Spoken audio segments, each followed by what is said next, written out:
It's late November and I'm just getting ready to disconnect the battery on my 1960 F100 and park it for the winter.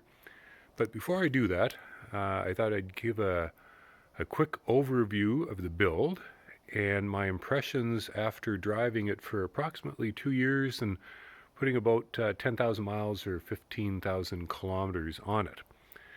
And then after I do that, I'd like to introduce you to my next build I've got going on the shop. So stick around till the end of the video and I'll show you that.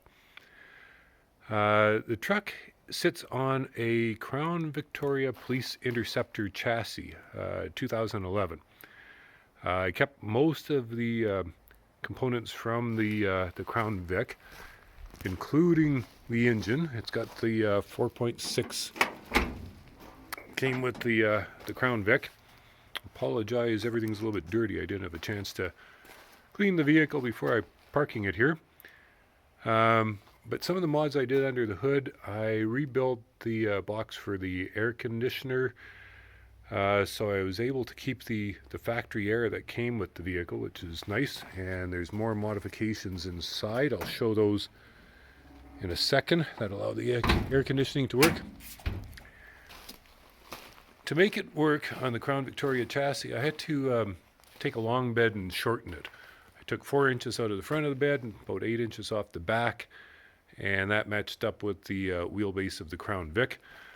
I did things a little bit different from some of the builds I've seen. I kept the truck floor in it. Had to widen the steps a little bit so it cleared the frame. But in the back here,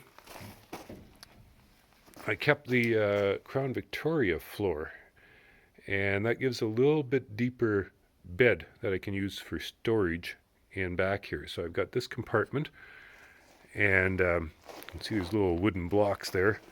And if I push these golf balls back, it locks it, so this compartment is locked from inside the cab. And then I can also lock the back compartment here, and there's a fairly deep storage compartment back there.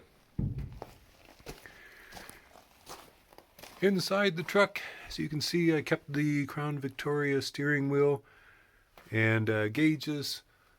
Vents are out of the Crown Vic. I just built a different box for them. And the blower motor used to reside under the hood of the Crown Vic. I put it down here. It takes in air from where the vent was on the truck, blows it through the air conditioning, evaporator, and then back into the vehicle and through the Crown Vic heater box. Seats are out of Chrysler Pacifica minivan, I believe it was. They work well, fit underneath the rear window, so there's plenty of room in it. I'm fairly tall and it's quite comfortable in there. And I redid the headliner. That is actually a fiberglass panel that I picked up at Home Depot. I just used the original headliner, which was in poor shape, as a template and made a headliner out of that. After I was done with the putting everything together, there's a lot of different parts that came from different trucks, so as many different colors. So I did a paint job on it and tried to make it look like patina on the truck here. Paint it myself. I had thought about doing not doing the patina paint job, but didn't think I could do a good enough job to make that work. So I did this patina paint job, and actually I'm quite happy with the way it turned out. So anyway, that's a quick overview of the build. As far as my driving impressions, it drives fantastic. The Crown Vic that it was based on was a good driving vehicle, and you don't lose any of that when you do the frame swap. It drives just like the Crown Vic. If anything, it might even be a little bit quicker because I think this body is somewhat lighter than what the Crown Vic body was. Handles good, super reliable. After 10,000 miles, absolutely no issues at all, really. No, just a joy to drive. One of the things, too, that I was quite surprised is the reaction I get from people when I do drive it. I thought might be a few people, especially guys my age, that would be interested in an old truck like this, but it seems to be a lot of people that do like it. I get a lot of thumbs up, a lot of waves. Usually when I park somewhere, there's people that want to stop and talk about it, which I think is really cool. I really enjoy that.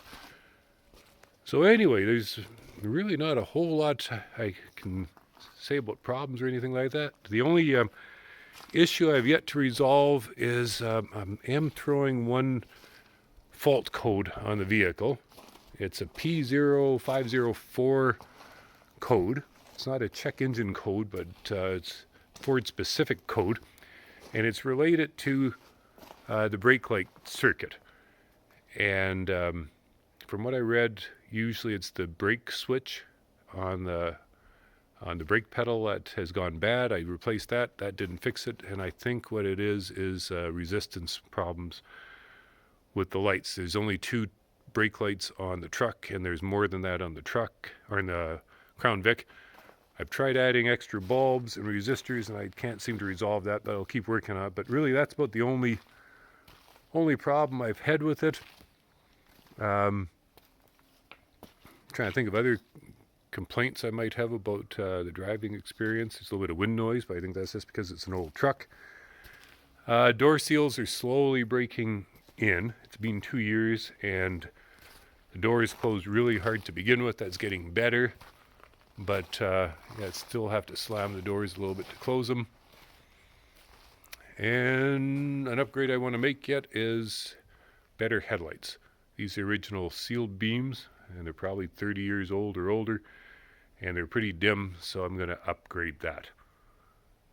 So anyway, that's a really quick review of the truck. Now, as promised, take a walk into the shop and show you what this winter's project is going to be. So you can see there's a couple of Mustangs in here. That one I've been lifted up so I could take a look underneath, make sure everything's okay. But what I'm planning on doing, this is a pretty basic 09 V6 Mustang. I picked it up for cheap because the engine is shot in it, but I've checked it over. It's a really nice solid rust-free body on it, pretty straight. So I'm going to use this as the body, and then I'm going to swap over basically everything from this 2014 Mustang GT. And as you can see, it's was hit pretty hard on the front end. So the frame is damaged, and it would be very expensive to repair this car, but it runs and drives, and it's got the Coyote. So the plan is to take basically everything, engine, transmission, ECM, rear axle, complete interior, out of this Mustang and put into this one. So anyway, stay tuned for that build. I plan on doing a video series on it, and we'll see how it goes.